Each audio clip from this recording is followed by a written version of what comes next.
예, 고전병자 읽기. 예. 고전병자 읽기 15주, 마지막 주, 2차 시의 공부를 합시다. 음, 이게 자꾸 시끄러워서, 예. 휴대폰을 그 컴퓨터에 연결해서 충전을 하려고 이렇게 연결했더니 뭐 자꾸 이렇게 시끄럽게 소리가 납니다. 15주는 문학과 구원의 문제, 이런 주제로 조혜진 소설, 어, 빛의 호의와 산책자의 행복, 그다음에 영화 벌새, 이렇게 단편소설 두 편과 영화 한 편을 함께 그 공통된 주제가 있단 말이에요. 문학과 구원의 문제, 또는 우리는 무엇으로 구원을 얻을 수 있을 것인가 하는 문제, 그런 주제 속에서 작품들을 지금 읽고 있습니다. 그래서 지난 1차 시에는 조혜진 소설 산책자의 행복을 읽었습니다. 그런데 이제 산책자의 행복은 사실 중국 유학생이 메이린이 독일로 유학을 가서 그 산책하는 길에 루카스라고 하는 이민자 청년을 만나서 이제 이야기를 나누고, 뭐 그런 부분이 또 그런 부분을 통해서 이제 산책자의 행복이라고 하는 그 제목을 만들었거든요. 그러니까 그러나 이제 나는 그 부분은 좀 뺐습니다. 제외해도 홍명이라고 하는 그 철학과에서 20년 동안 강의를 했던 선생, 대학의 구조조정으로 대학 밖으로 이제 내쳐진 홍미영, 그리고 한국에서 공부하다가 또 독일로 유학 간 중국인 유학생 메일인이 홍명 선생에게 메일을 보내는 거, 그다음에 이선이라고 하는 한국 유학생의 죽음과 관련된 그 세 사람 간의 어떤 연결, 이런 이야기를 해서 하면서 홍미영의 그 삶의 어떤 출구랄까, 이런 것은 긍정적인 것은 보이지 않지만 목줄 풀린 기회가 쫓아올 때 온 힘을 다해 그런 위기에서 벗어나려고 하는 홍명의 절기로부터 삶을 포기하지는 않고 어떻게든 살아내겠다고 하는 그런 의지를 확인하는 것까지만 우리가 봤습니다. 그래서 2차 시에는 조혜진 소설의 빛의 호의를 보면서 일단 이쪽은 이제 그 벌새 영화 그 부분을 지금 놔뒀습니다만은 앞으로 가서 조혜진 소설 빛의 호의를 먼저 봅시다. 자, 조혜진 소설 빛의 호의도 단편 소설입니다. 단편 소설인데, 이 소설은 황폐한 환경과 그 속에서 생존의 욕망마저 사그러져가는 인물의 이야기를 통해서 불안한 삶을 견디게 하는 것은 무엇일까? 이거예요. 우리가 어떻게 무엇으로부터 구원을 얻을 수 있을까? 그 말입니다. 불안한 삶을 견디게 하는 것은 무엇일까에 관한 질문을 던지고, 그리고 이제 미리 말하지만 누군가와 연결되어 있는 느낌. 내가 지금 앞부분에다 이야기를 사실 담아놨어요. 그 산책자의 행복도 이 홍미영 선생이 누구하고 연결됐습니까? 중국의 그 중국인 유학생, 지금 독일로 유학 가 있는 메일인. 그러니까 그 연결돼 있다고 하는 게 그 참 위태롭죠. 그냥 기억하고 있을 뿐이죠. 독일로 유학 간 메일인이라고 하는 중국인 유학생이 홍명 선생을 기억하고 있을 뿐이에요. 그래서 메일을 보내고, 그것이 하나의 유일하게 지금 연결된 하나의 끈인데 위태롭죠. 예. 그래서 그럼에도 불구하고 그 홍명현 선생은 메일인이 보낸 그 메일에 답을 하지는 않습니다만은 항상 읽습니다. 읽고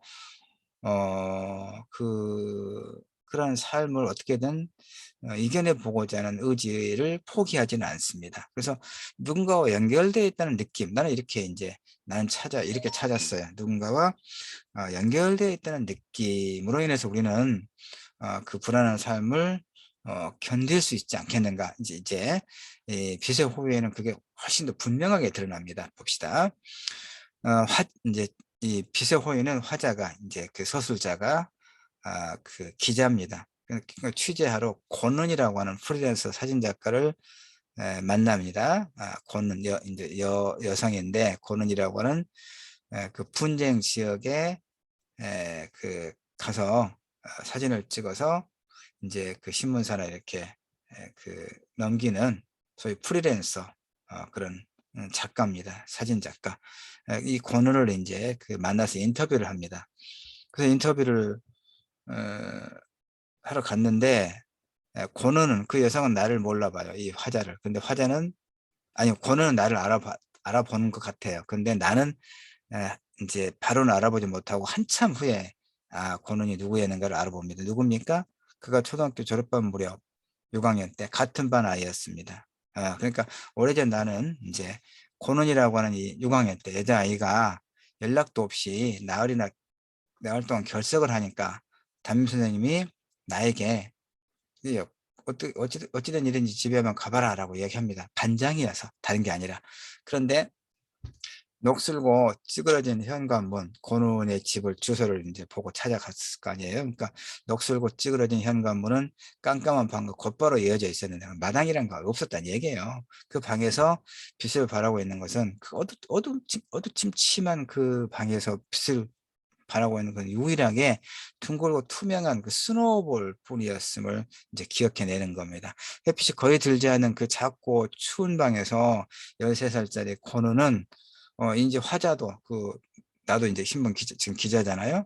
그러니까 나 역시 6 학년 때니까 같은 나이죠. 돌아오지 않는 아비밖에는, 가족이라 할 게 없는 그런 상황, 고눈이 처해 있는 상황. 어머니는 죽었는지 살았는지 알 수 없고, 아비라고 한 명 있는데 아비는 또 집에 돌아오지도 않고 있는 상황. 그러니까 굶주리고 있고 그 소외되어 있는 그런 상황에 이 권원이 지금 있는 거죠, 초등학교 6 학년 여자아이가. 그래서 하여튼 뭐 그 산책자의 행복에서 홍미영의 가족이라고 하는 게 늙고 병든 어미뿐이었듯이, 이 비스호위의 본인에게는 짧게는 한두 달에서 길게는 반년까지 집을 비운다는 아비밖에 없어요. 그마저도 그녀의 아비는 나중에 도박장 근처 쓰레기장에서 시신으로 발견됐다는 소문이 떠돌 만큼 그녀는 고는을 말합니다. 그녀는 세계 밖으로 내던져진 존재다, 이런 얘기죠. 고는의 춥고 남는 방을 방문한 이후 나는, 소설의 서술자 나는 남성입니다. 나는 고는이 죽을지도 모른다는 상상에 자주 빠져들곤 해요. 그래서 누가 시키지도 않았지만 그 후로 몇 번 더 고는의 방을 찾아갑니다. 그러나 나도 이제 대책 없는 13 살짜리 아이였을 뿐이니까 고는에게 갖다 줄 수 있는 것이라고는 인제 만화책이라든가 그 스노우볼에 들어가는 건전지 같은 사소한 것뿐이었죠. 그럴 수밖에 없었겠죠. 그러다 한 번은 인제 안방 장롱에서 후재사의 필름 카메라를 발견합니다. 필름 카메라라고 돼 있긴 하는데 카메라죠, 카메라. 근데 일말의 주저도 없이, 그러니까 비싼 값이 나가는 것이었죠, 아빠 것을. 일말의 주저도 없이 이거 훔쳐 갖고 인제 무작정 품에 안고 권은의 방으로 달려갑니다. 왜 그랬겠습니까? 그 수익 카메라가 중고품으로라도 팔 수 있는 돈 뭉치로 보였기 때문이죠, 14살 어린아이의 눈에. 그러나 권은은 인제 나의 기대와 달리 그 카메라를 팔지 않습니다. 이 카메라가 매우 중요한 기능을 합니다. 지금 권은이 어떤 일을 합니까? 프리랜서 사진 기자죠. 분쟁 지역을 찾아다니는, 그 사진을, 다큐 사진을 찍고 해서 인제 이 프리랜서 사진 작가가 됐잖아요. 카메라. 6 학년 때 그 카메라. 코너는 그 카메라를 팔지 않습니다. 그녀에게는 카메라가 다른 세계로 이어지는 하나의 통로가 되거든요. 굉장히 중요한 상징이죠. 그녀는 카메라에 담을 만한 더 많은 풍경을 찾기 위해서 조금씩 집 밖으로 나오기 시작했고 학교도 다시 다니게 되거든요. 그래서 권원이 인제 블로그에 나중에 뭐라고 쓰냐면, 그러니까 권원은 이 인제 분쟁 지역을 다니면서 분쟁 지역이라고 하는 게 뭐 내전이라든가 이런, 뭐 이를테면 이스라엘이나 팔레스타인 같은 그 무력 충돌이라든가 뭐 이런 데 아니겠습니까? 굉장히 위험하죠. 죽기도 하고 몸도 다치기도 하고. 대체 인제 권원이 몸을 많이 다쳐서 인제 미국의 그 한 병원에 인제 입원해 있습니다. 그래서 인제 내가 그 병문안을 한번 가서 그 걱정을 해요. 그러니까 이제 고는이 블로그에다 이렇게 써놔요. 반장, 지금도 반장이라고 부릅니다. 달리 부를 마땅한 게 없으니까.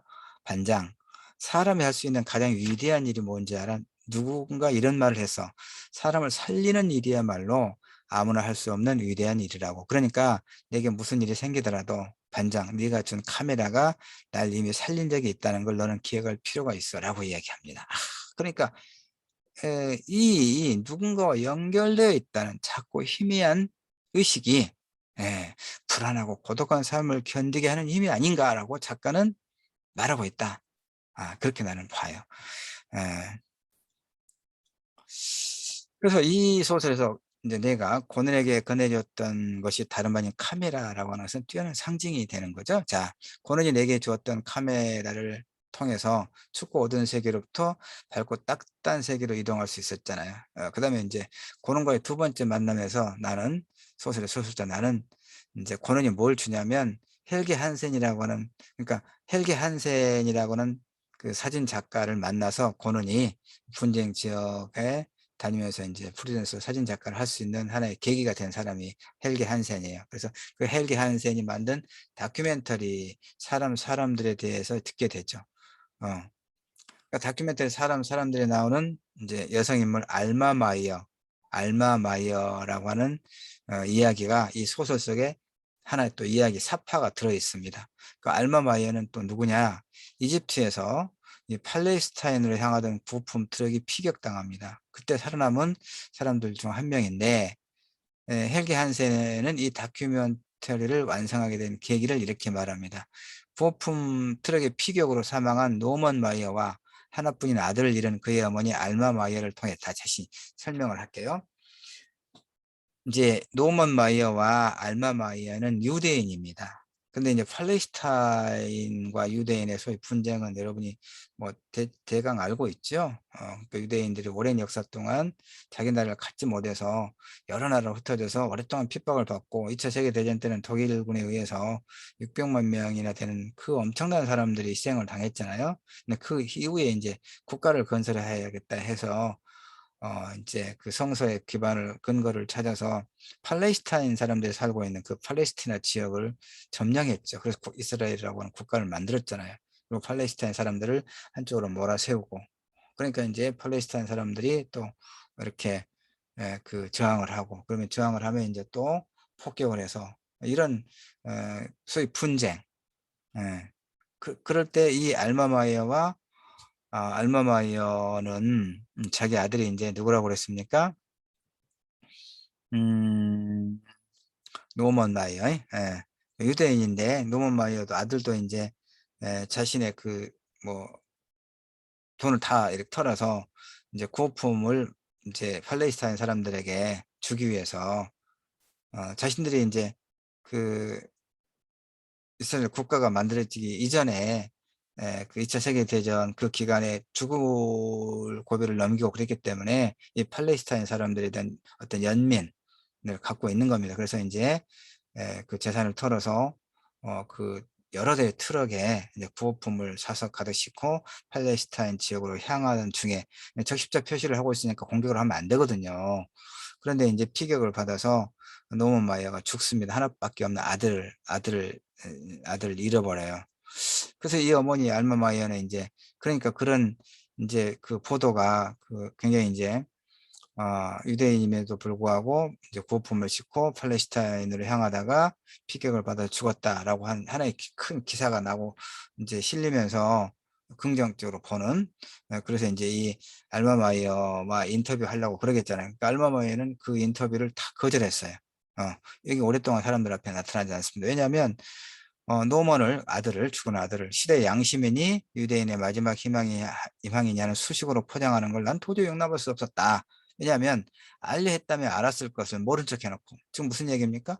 팔레스타인 사람들이 얼마나 지금 고통을 당하고 있는가를 충분히 알 수 있음에도 불구하고 외면해 놓고 그렇게 얘기해요. 자신은 나중에야 자신은 몰랐으므로 아무런 책임이 없다고 주장하는 것처럼 증언의 기만성에 다름 아니다 이렇게 이야기합니다. 그러니까 대다수의 피해자와 가해자는 이건 놔두도록 하고요. 근데 하여튼 소설에서 이제 이 알마 마이어 이 여성 인물은 누구냐 이게 중요합니다. 하나 이제 의미가 큰 의미가 있는데, 그러니까 이제 벨기에에서 유대인에 대한 탄압, 게토는 이제 그 한쪽 지역에다가 이제 사람들을 이렇게 수용소처럼 유대인들을 그 유대인 거주 지역이라고 생각하면 돼요. 게토에 갇히거나 수용소로 끌려가야 하는 그런 상황을 피해서 이제 그 체포령이 내리고 그러니까 이제 그 모든 걸 피해야 되겠죠.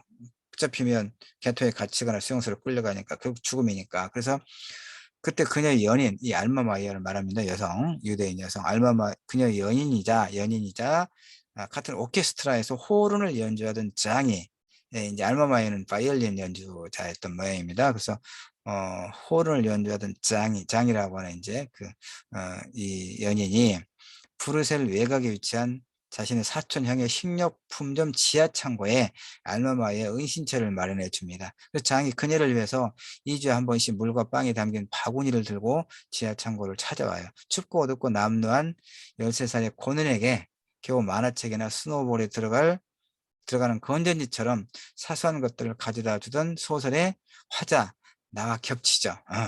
그 시절에 고난을 견디게 해주었던 것은 오직 나의 작지만 따뜻한 마음뿐이었잖아요.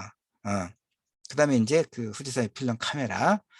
고난은 그것을 사람을 살리는 가장 위대한 길이라고 지금 그 고마움을 평생 간직하고 있잖아요. 장이 가져다주는 부족한 물과 빵 바구니 밑바닥에는 또 뭐가 있었냐. 그가 작곡한 악보 한 장씩을 깔아놓고 가요. 근데 알마마이어는 이제 소리를 내서 연주를 하면 그 은신처가 발각나서 체포당하니까 바이올린을 혈에 가까이 대지 않고 이렇게 연주를 합니다. 기가 막히죠. 이렇게. 그래서 알마마이어는 장이 작곡한 그 악보들은 식료품점 지하 창고에서 날마다 죽음만 생각하던 내게는 내일을 꿈꿀 수 있게 하는 빛이었다라고. 빛의 호의 제목이. 그러니까 난 이렇게 말할 수 있어요. 그 악보들이 나를 살렸다고. 고는이 나에게 반장이 나를 살게 해준 힘이었다고 고백했던 것처럼 이 알마마이어 그들을 살게 했던 힘, 그들을 견딜 수 있게 했던 힘은 바로 빛의 호의. 즉 누군가의 따뜻한 관심과 사랑으로서의 빛의 호의. 알겠죠, 여러분? 그러니까 이제 지난 1차 시에 읽었던 조혜진의 그 같은 작가 조혜진의 산책자의 행복 역시 누군가와 연결되어 있다는 그런 감각, 그건 희미했죠. 이 빛의 호유에 비하면 빛의 호유의 알마마이어는 장이 가져다주는 그 빈약한 물과 음식, 그 밑에 그 작곡해서 갖다 둔 악보, 그리고 고는에게는 13살 그 6학년 여자아이 고는에게는 이 나아가 한 번씩 그 만화책이나 스노우볼에 들어갈 건전지, 그리고 결정적으로 카메라, 이런 것들, 누군가와 연결되어 있다는 이 누군가의 따뜻한 관심과 사랑으로서의 빛의 호의, 이것이 그런 상황에서 살게 견디게 하는 소위 구원으로서의 어떤 작용을 했다라고 나는 보는 겁니다. 자, 누군가의 몫을 빼앗고 누군가를 배제하지 않으면 작동되지 않는 자본 논리가 우리 사회를 지배하고 있잖아요. 근데 걔는 철저하게 무력했죠. 그렇죠?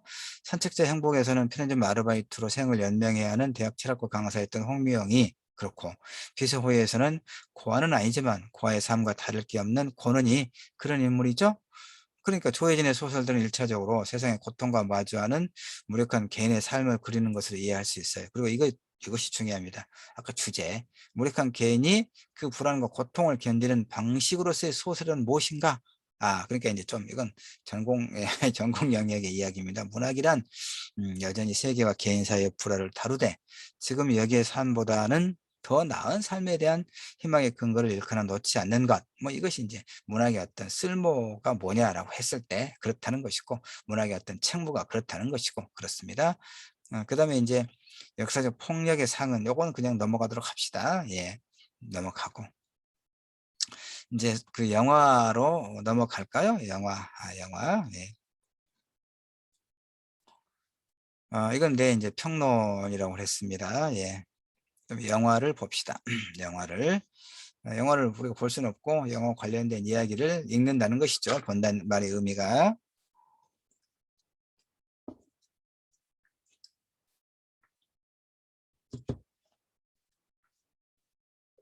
김보람 감독의 영화입니다. 벌새. 예.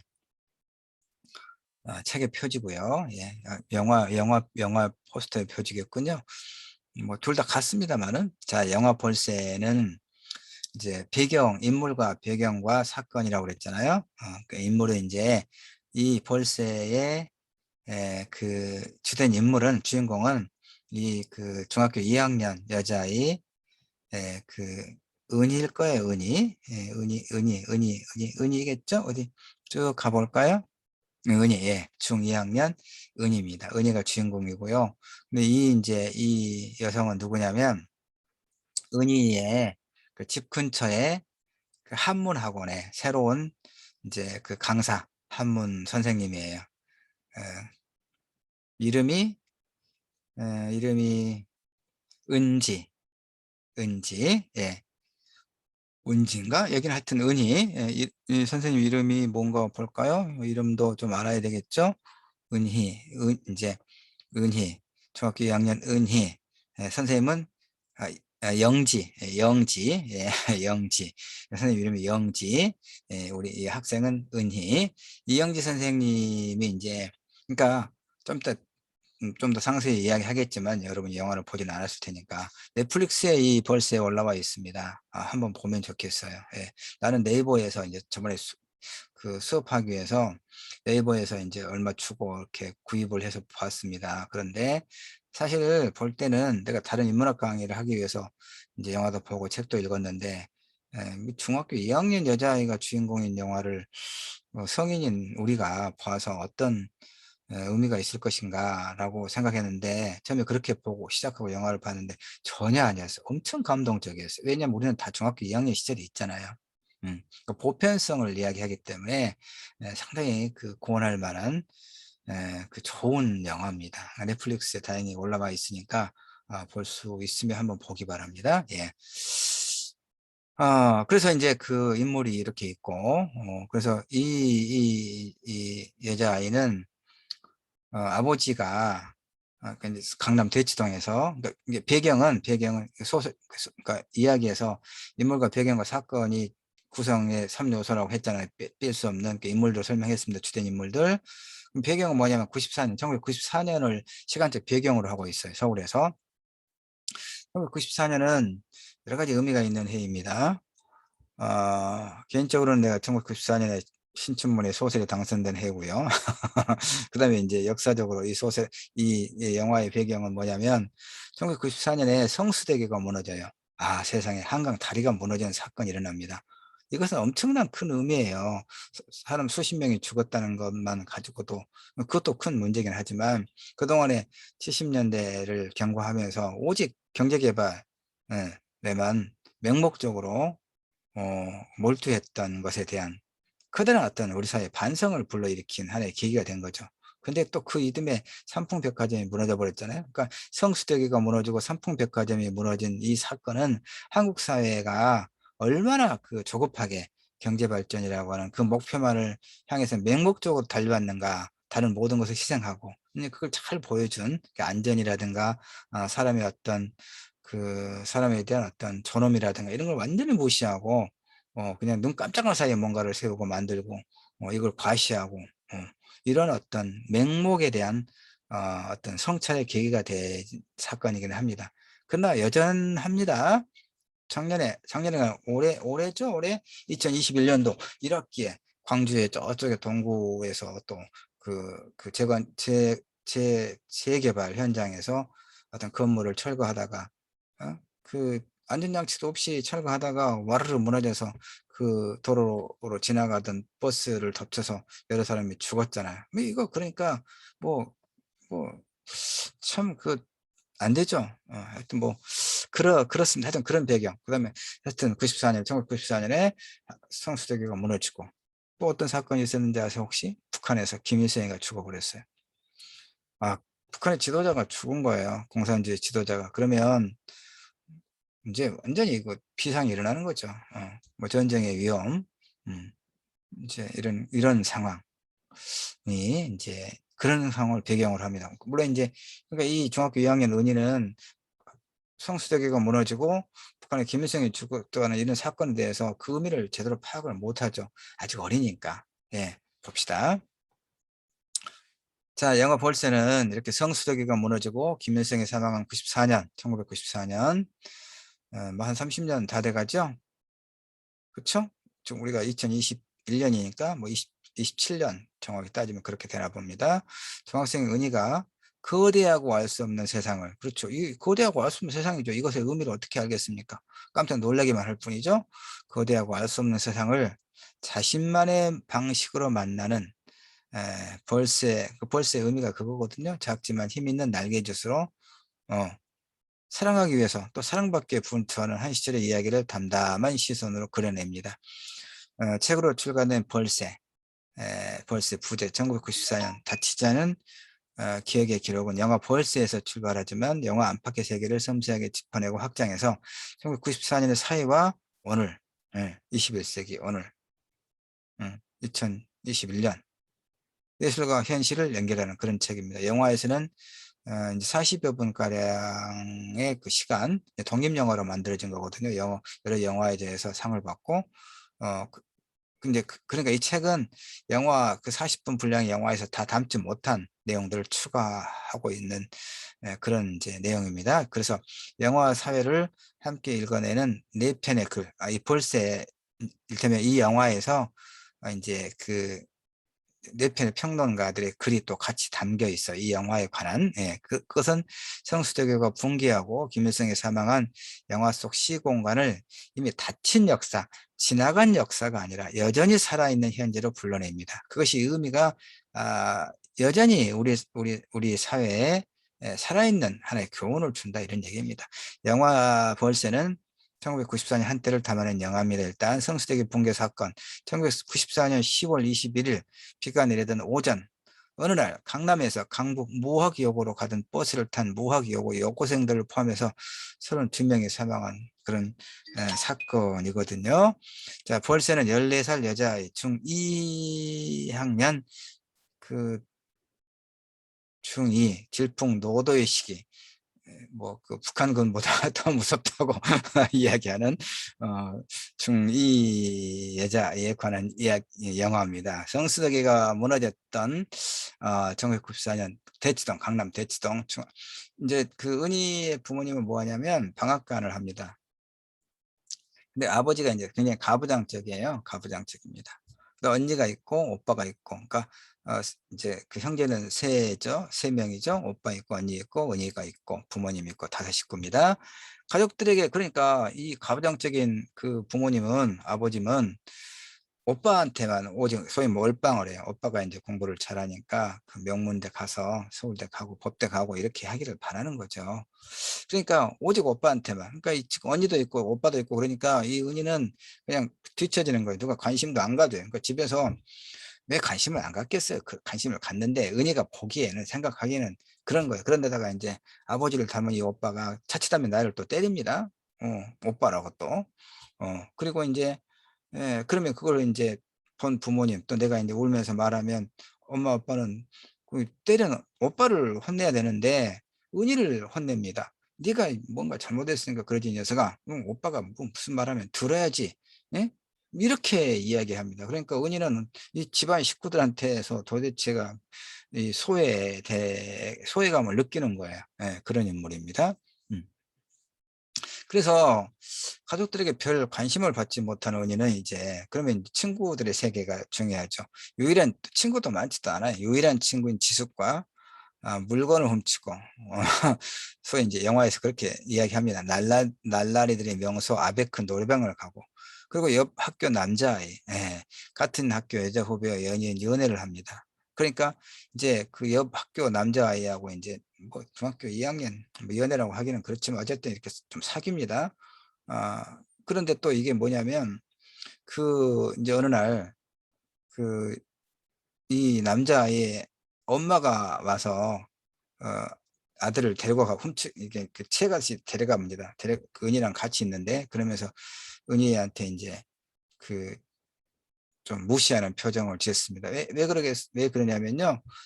자기 남편은 의사거든요. 그러니까 이 아들도 의사를 만들고 싶은 거예요. 근데 그 신분이 다르다는 얘기입니다. 지금 은희 부모님은 뭐예요? 방앗간 하잖아요. 그러니까 무시하고 저런 여자아이하고 같이 사귀는 것을 굉장히 싫어해서 이제 팔을 잡아 끌고 아들을 데리고 가버리죠. 근데 그걸로 끝나죠.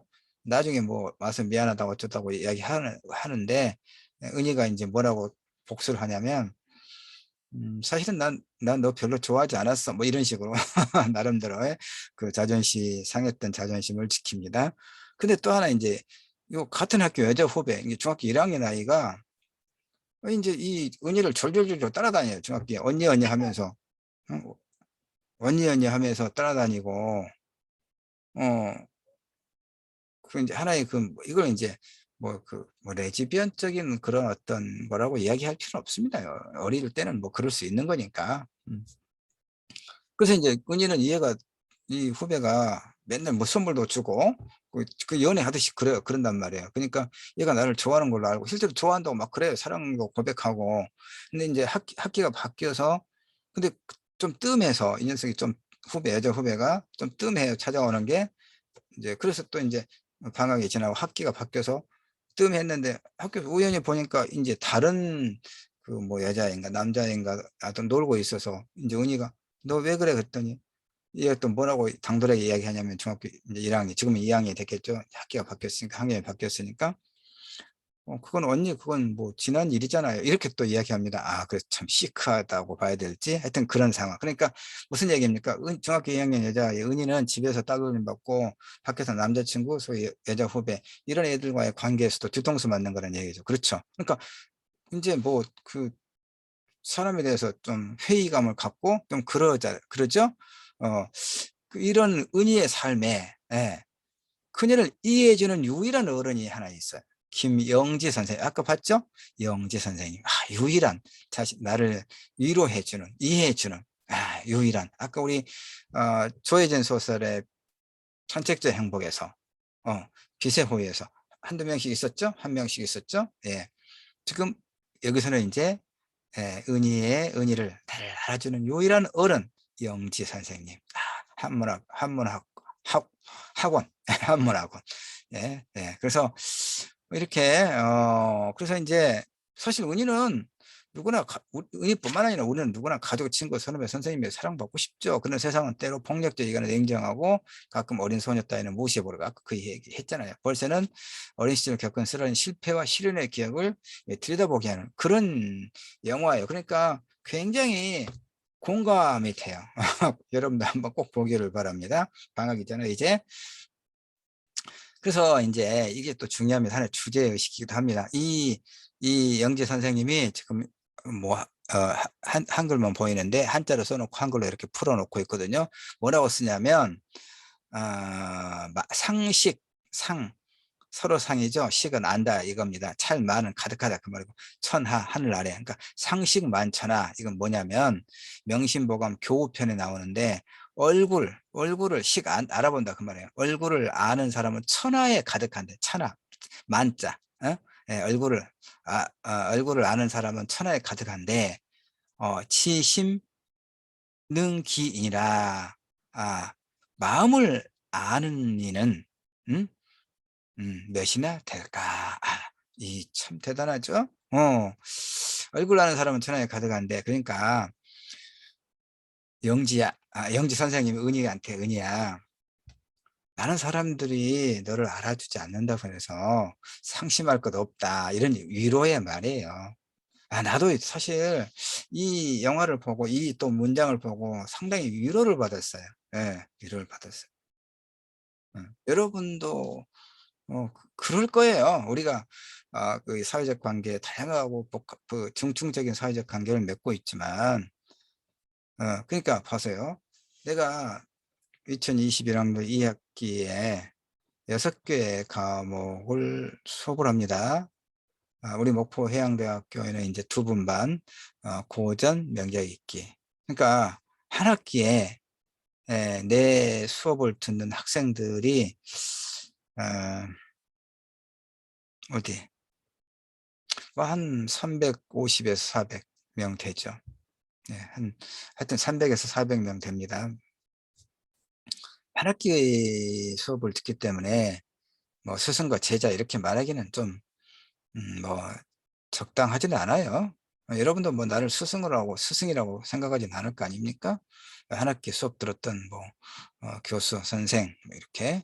예.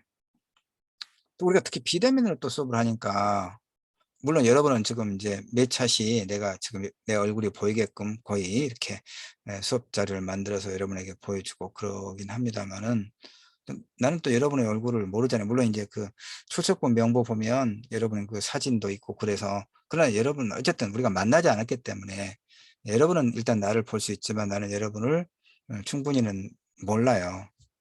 그러니까 비대면 시대이기 때문에 더 그러긴 하지만, 강의실에서 이렇게 오랫동안 내가 이제 강의를 하고 우리 학생들을 매 학기 이렇게 만났는데, 그 얼굴은 내가 많이 알려져 있죠. 일단 쉽게 말해서 상식 많잖아. 그런데 그 뭐 적절한 비유가 또 아니기도 했습니다만은, 이렇게 그 한 학기에 한 300여 명, 1년 하면 뭐 6, 700명, 800명, 600명에서 한 800명 되는 소위 제자들 중에서 나를 기억하고 기억하겠죠. 좋은 교수로, 마음 따뜻한 교수, 성실한 선생 기억하겠죠, 여러분.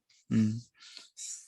그래서 이제 뭐 빕스라든가 이런 그 레스토랑 가고 그러면 우리 아르바이트하는 학생들, 특히 여학생들이 이제 아르바이트 하다가 나를 모르죠. 이게 참 그게 있어요.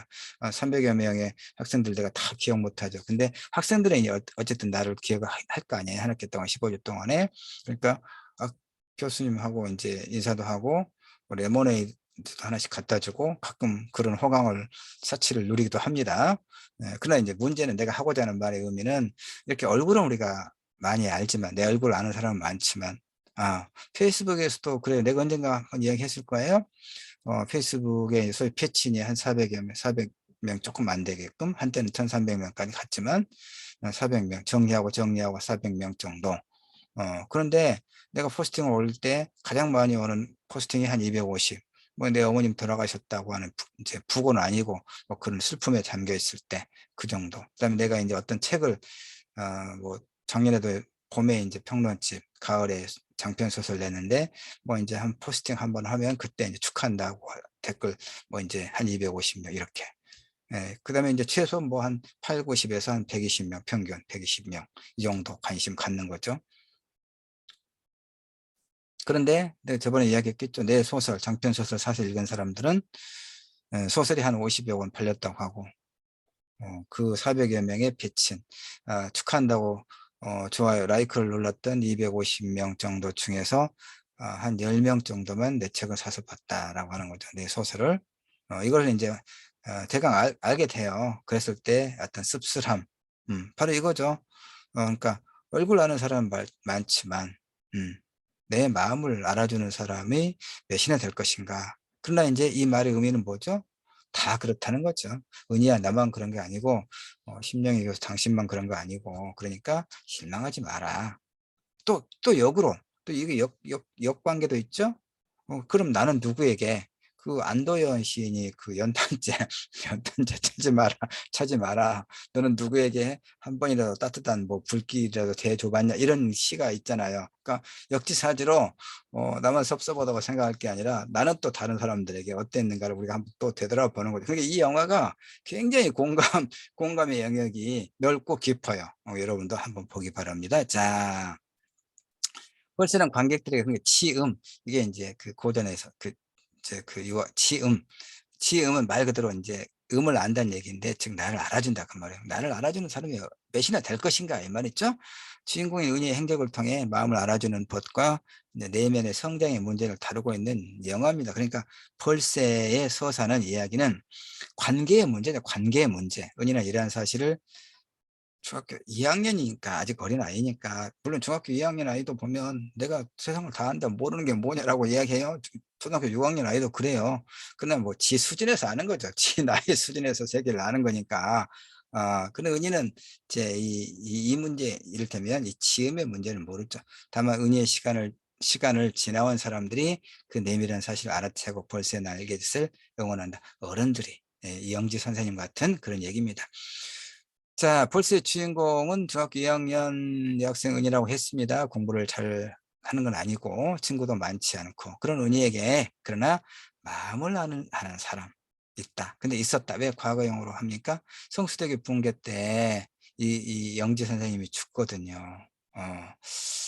그래서 은희 그러니까 친구로 인해 상처받은 은희에게 말없이 우롱차 친구로 인해 친구가 딱 한 명 있었잖아요. 근데 같이 뭐 이렇게 뭐 그 문구장 같은 데서 뭘 훔치고 그랬는데 그냥 얘들 그럴 수도 있어요. 근데 이제 들켰단 말이에요. 그러니까 친구가 은희한테 이제 그 책임을 돌리고 그러니까 친구한테 또 배신 당한 거죠. 유일한 친구였는데 지숙인가 뭔가. 예. 그래서 그때 이제 친구로 인해 상처받은 은희에게 말없이 이 영재 선생님이 우롱차 한 잔을 따라줍니다. 영재 선생님.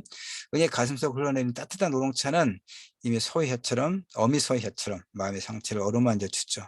어. 근데 이 영재 선생님은 그 영재 선생님 보죠? 영재 선생님은 이제 한문학원 강사잖아요. 한문학원 선생님인데 대학생인데 그 휴학을 계속해요. 그래서 졸업을 하지 못한 그래서 어쨌든 휴학적인 대학생입니다. 근데 이제 그 영화에서나 그 책에서 명시적으로 드러나지는 않지만 아마 운동권 학생으로 짐작되는 그런 여러 가지 정황이 드러납니다. 예.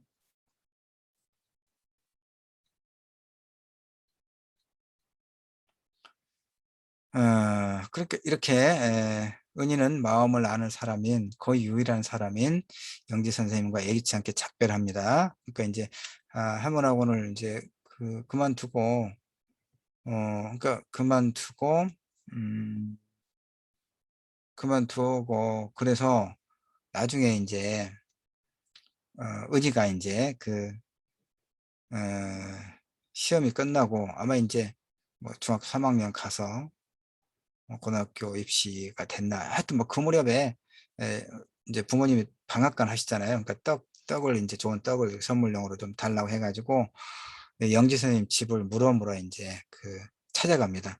학원에 그만두고 소식이 없으니까 찾아갑니다.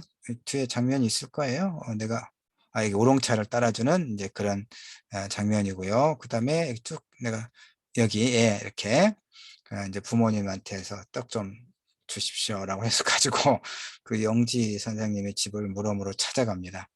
그런데 영지 선생님의 이제 어머니가 아, 그, 어, 성수대교가 무너지던 때, 그 버스 안에 타고 있었다라고 이제 울먹거리면서 이야기하죠. 어, 그러면서 이제 언젠가 이 은희가 자신을 찾아오면, 음, 주세요 하고 어머니한테 맡겨놓은 것이 있어요. 그게 아마 노트인가 될 거예요.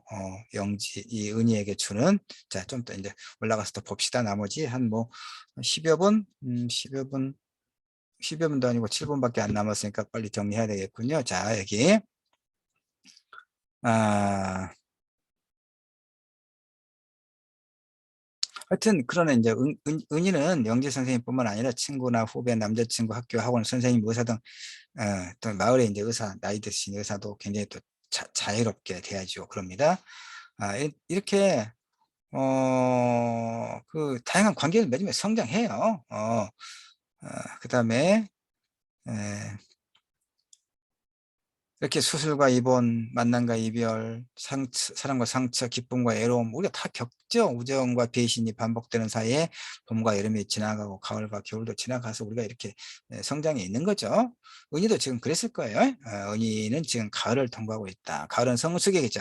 은희는 자신도 모르는 사이에 자신도 모르는 세계를 통과하면서 상처를 통해 성장하고 있다. 이런 얘기죠. 나의 관심 가져주지 않는 부모, 자신의 두려움 때문에 친구를 팔아버린 친구, 호기심에서 관심이 필요해서 만났던 남자친구, 집안, 함께한 모든 시간을 지난 학기 일이라고 말하는 후배 여학생 X. 은희의 주변을 둘러싼 이 모든 상황과 사람들로 은희는 더할 수 없는 외로움을 느끼지만 영지 그 선생님은 다만 나쁜 일들이 닥치면서도 기쁜 일들이 함께 한다는 것, 우리는 늘 누군가와 만나 무언가를 나눈다는 것, 세상은 참 신기하고 아름답다, 이렇게 이야기합니다. 이렇게 이야기합니다.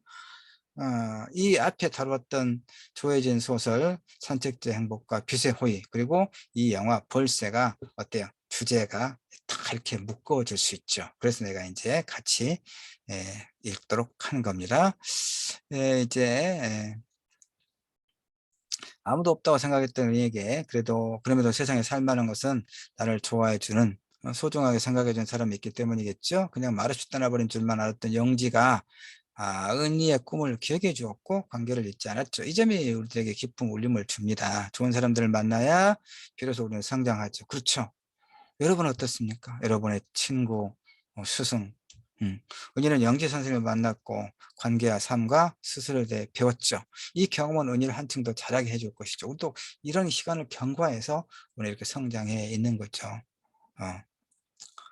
성수대교 붕괴 사건, 거짓말처럼 순식간에 사라진 다리, 영재 선생님의 갑작스러운 잠적, 믿음과 관계의 붕괴, 그로 인해 생긴 은희의 텅 빈 시간과 황량한 내면을 우리는 공감하는 거죠. 그러니까 벌새는 사람과 사람의 관계 맺기, 관계의 변화와 그 의미를 낮은 목소리로 들려주는 그런 영화입니다. 만남과 이별이 만들어내는 모든 관계의 의미들이 은희의 내면에 발자국처럼 차곡차곡 쌓여가거든요. 한두 개의 결정적인 사건이 아니라 비슷해 보이는 사건들이 모여서 은희를 키워요. 그러니까 내가 은희가 또 이야기했을 거예요. 나를 키운 것은 한 권의 책이 아니야.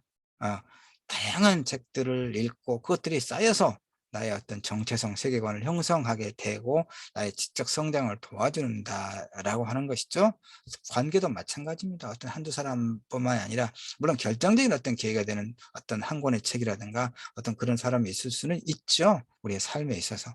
근데 우리는 다양한 관계 속에서 다양한 어떤 슬픔과 기쁨을 경험하면서 우리가 지적으로 정신적으로 성장하는 것이다 라고 이야기를 하고 싶습니다. 그러니까 결국 우리는 이 학교 안팎에서 만나는 다양한 사회적 관계 속에서 많은 사람들과의 만남을 좋은 만남을 잘 이렇게 그 관계를 지속해 나갈 것도 우리에게 굉장히 필요합니다. 중요하죠. 우리에게 남는 것은 사람밖에 없다고 말할 수 있어요. 뭐 국회의원 선거에 나가려고 그래서가 아니라 우리의 어떤 그 정신적인 내적 충의에 기여하는 것은 좋은 사람과의 만남과 그 만남의 지속성이 있다라고 나는 생각해요. 여러분은 나와의 만남을 비대면으로 만나서 너무나 아쉽지만 의미 있는 만남으로 기억할 수 있기를 바랍니다. 벌스에서 가족 이야기. 예.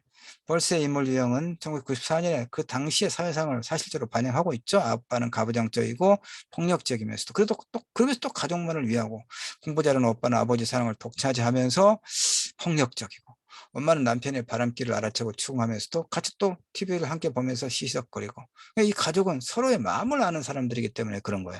엄마가 해준 부침개를 먹이며 은희는 마음의 허기를 채우죠. 오빠도 은희와 동병상련의 관계가 이제 시험에 떨어지고 나서 화해하고 가족들의 빈번한 식사 장면은 의미가 남다르죠. 우리가 친구와 연인과 식사를 하면 어때요? 더 친해지는 거죠. 친밀한 정서적 관계가 형성되는 거죠. 물론 그 식사비는 가급적 골고루 분담을 해야 그 관계가 지속돼. 어느 일방적인 관계가 되면 안 돼요. 친구와 연인과의 관계도. 알겠죠? 부모 자녀와의 관계도 마찬가지예요. 이제 장성한 자녀는 부모한테 맨날 얻어먹으면 안 돼요. 대접해 드려야 부모가 흐뭇해하는 겁니다. 자, 여기까지만 해야겠어요? 이제 덕후 활동이라 해가지고 관계 맺기 우리가 이제 대면 수업하면 이거 다 해보려고 다 내가 준비했던 건데 방학 동안에 관계 맺기 조건 이것도 사실 몇 주 차 했습니까? 그 어디 영화와 소설을 함께 봤던 게 있죠. 오만과 편견 몇 주 차에 했나 볼까요? 오만과 편견은 10주에 했네. 그때 또 관계 맺기 요 얘기 내가 많이 했죠. 예? 예, 관계 맺기. 예. 그 에릭 프롬의 사랑의 기술. 예, 그 얘기도 했습니다. 좀 에로틱한 이야기도 했습니다. 세상에 대한 긍정적, 마지막 잔소리. 예. 월세는 사람과 사람과의 관계 맺기 방식, 관계 변화와 그 의미를 낮은 목소리로 들려주죠. 만남과 이별이 만들어낸 모든 관계의 의미들이 우리 내면의 발자국처럼 차곡차곡 쌓여가고, 영재 선생님 같은 사람이 내게도 있었는지, 나는 어떤 경우에 상처를 입었고 그걸 어떻게 치유했는지 말할 수 있는 본준에서 이야기 나누는 시간을 갖자고 했습니다만, 그럴 시간 없고, 그렇게 함으로써 이제 우리가 목표로 하는 게 뭐냐, 얻을 수 있는 게 뭐냐. 다만 나쁜 일들이 닥치면서도 기쁜 일들이 함께 한다는 것. 우리는 늘 누군가를 만나 무언가를 나눈다는 것. 세상은 참 신기하고 아름답다는 생각을 잃지 말까.